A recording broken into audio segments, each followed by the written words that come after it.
Grabe yung inamin nitong si LeBron sa buong team niya sa Lakers after natalunin sila ng OKC Thunder sa mismong home court pa nila. Walang Luka sa lineup pero wala rin namang SGA sa OKC kaya magandang matchup pa rin dapat ang mangyayari. Pero hindi nagawa ng Lakers na makakuha ng magandang momentum sa late game na inaasahan sa kanila nitong si JJ Redick. Inamin mismo kasi ni Redick dyan after ng game na malaki yung pagkakamali ng team niya na hindi nila na-feed si LeBron James sa crucial moments ng fourth quarter game. Dahil yung third quarter kasi mismo, si LBJ ang humabol ng lead dyan ng OKC at nakabalik pa yung mga tosaran pero kinapos sila sa huling quarter dahil hindi ganun nabigyan ng araw at hindi si LeBron yung nagpatakbo ng team offense nila. Kaya bis mismo kay Redick dyan, kulang araw sila ng execution at ball awareness kung sino yung dapat magiging option lalo na sa crucial game.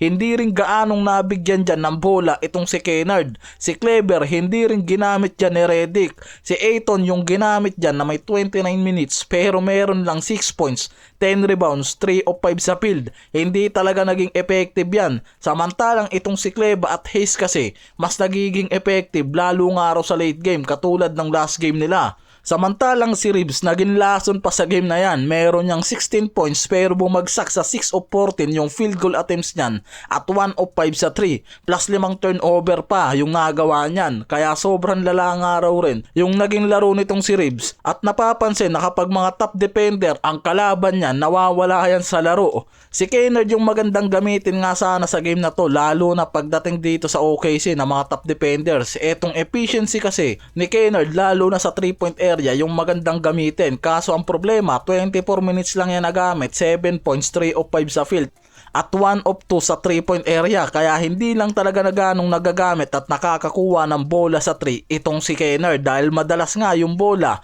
bumabagsak kay Reeves kahit hindi ganong ka-effective yung laro niyan. Kaya base mismo sa mga analyst, parang mali rin talaga yung pagpapaikot o option mula sa bench at starting unit ng Lakers eh. At sinabi naman ni LeBron sa press interview nga, yung pangunahing pagkakaiba ng Thunders at Lakers yung consistency sa game. Ang OKC nga raw kasi kayang maglaro ng mataas na energy mula sa umpisa hanggang huling quarter. Samantalang sila nga raw madalas malakas lang sa ilang stretches pero bumabagsak na lalo pagdating sa crucial moments na nakikita nito na mismong dahilan bakit sila natalo sa fourth quarter game kung saan mismo nag-run ng malaki ang OKC Thunder. Kaya inamin dyan mismo nitong si LeBron na nakikita nga araw nito na wala pa rin talaga sa pagiging championship title ang kanilang team dahil hindi nga araw nila kayang panatilihin ang mataas na energy, effort sa buong 48 minutes ng game. Hindi tulad nitong OKC Thunders. Ang Lakers nasa playoff level team naman pero hindi pa ganun ka-elite. Kaya nilang manalo ng first round series kapag healthy ang buong core. Pero kulang pa rin nga raw para makipagsabayan sa mga title contender na team tulad ng OKC, Denver, Boston at iba pang top contender na team ngayon.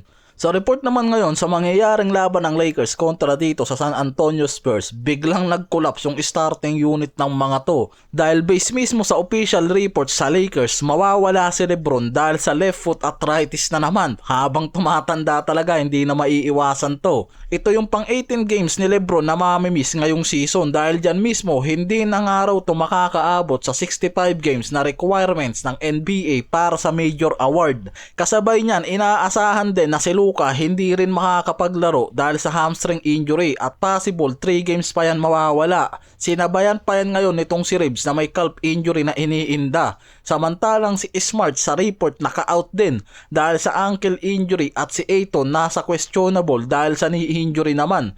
Kaya talagang ubos yung starting unit ngayon ng Lakers. Yang kasi talaga rin mismo yung nakikitang malaking problema sa contention ng mga to.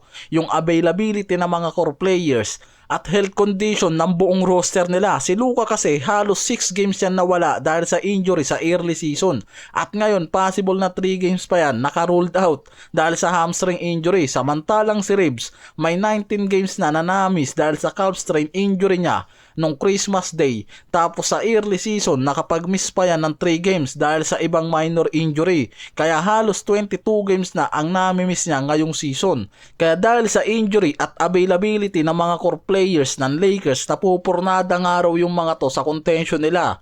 Based pa sa mga report, dahil nga raw sa sinabi mismo ni Lebron na hindi nito nakikita ang pagiging championship contender ng Lakers ngayon, sa mga NBA analyst, malaki pa rin nga raw talaga ang kailangan ng Lakers pagdating sa roster upgrade dahil hindi lang naman nga raw availability ang problema ng mga to.